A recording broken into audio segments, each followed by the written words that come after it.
Hello everyone, Ezek here.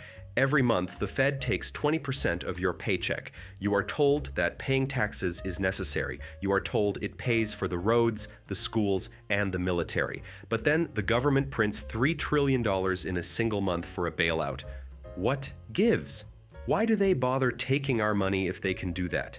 If the government can solve debt and poverty with a keystroke, why are we still working 40 hours a week? Why is life getting more expensive? Not easier. In this video, we're going to figure out why overprinting money is a bad idea and its consequences. Also, the real solution to get more out of your money. Let's get started. Part 1. Inflation Basics. $2 million right away, or $2 that doubles every day. Which door would you pick? Come on, think about it. And time's up. If you take the $2 million, great, good luck explaining where you got it to the IRS, though. If you took the $2 that doubles every day, oh boy, you just broke the world economy in just under a month by inflation. What's inflation, you might ask? Basically, it's printing more money, but the amount of physical goods can't keep up. To put it simply, look at pizzas. Let's say you need one ticket for one slice of pizza. Sweet deal, right? Now, the pizzeria decides to stimulate the economy. They print more tickets and hand them out. Suddenly you need 2 tickets for one slice. Your ticket value just got sliced in half. That's the trap of fiat money. As we explained in our fiat money video, because these tickets aren't backed by anything physical, like gold, the pizzeria can print an infinite amount of them. Now everyone has more tickets, but the amount of pizza in the pizzeria stays the same. That is inflation. Printing money doesn't create more food. It just means you need more money to eat the same dinner. Part 2. Why different values? Since the money isn't attached, its value is decided by a giant global popularity contest called supply and demand. It works just like trading cards or sneakers. In high demand cases, like if rich investors want to buy in America, like Apple stocks or US Treasury bonds, let's look at a real-world example. Imagine Japan invents the coolest new video game console ever, the PlayStation 67.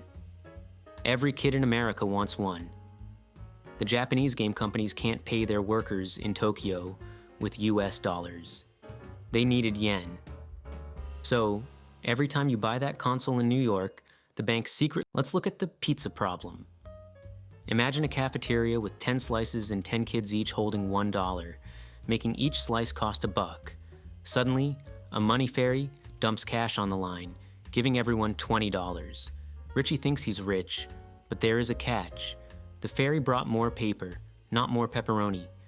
Part 3. Real-world consequences. Case number 1, Weimar, Germany.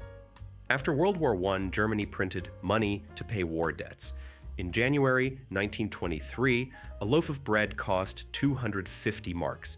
By November, it cost 200 billion marks. Just a few weeks later, in late November, the price actually jumped to 428 billion marks and eventually reached the trillions before the currency was reset. Workers demanded to be paid twice a day. They ran to the store before the price of groceries changed.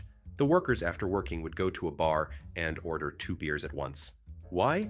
Because if you waited to finish the first one, the price of the second one would have already doubled. Case number 2, Zimbabwe in 2008. The government seized farmland from white farmers without workers knowing how to farm crops efficiently. It destroyed food production, but kept printing money to pay the army. Then, in November 2008, inflation hit 79 billion% per month. Prices doubled every 24 hours. They even printed a $100 trillion bill. That $100 trillion bill wasn't even enough to buy a bus ticket. People stopped using wallets and started using backpacks instead. Case number 3, Venezuela, over-reliance on its oil reserves. When oil prices crashed in 2016, the Venezuelan government kept printing money to pay for social programs. Then the currency became worthless. Street vendors stopped counting money. They started weighing instead. You would pay 2 pounds of paper for lunch. People began weaving purses out of cash because the paper was worth more as a material than as currency. Part 4. The time exchange.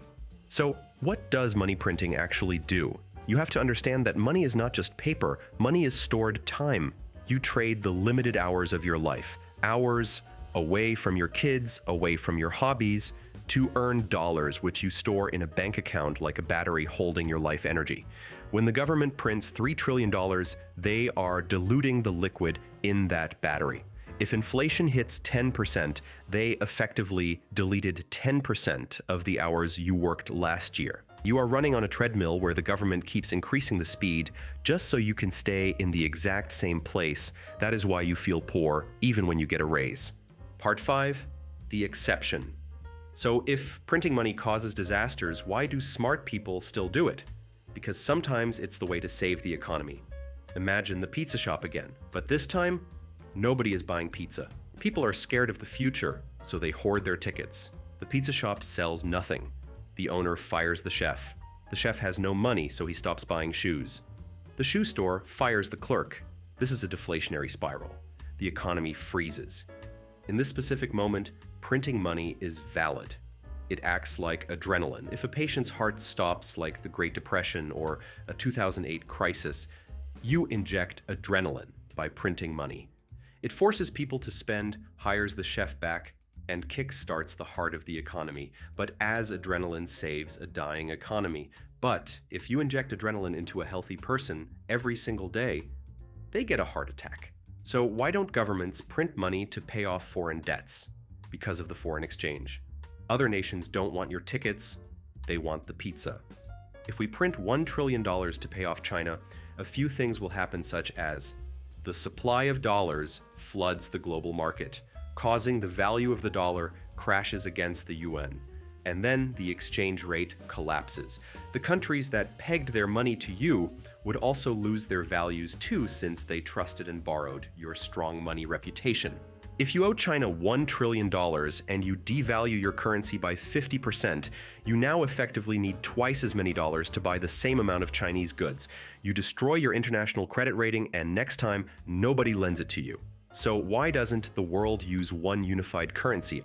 I've actually gone into why different currencies have different values in another video of mine. For a more detailed breakdown, click the video link here or in the description.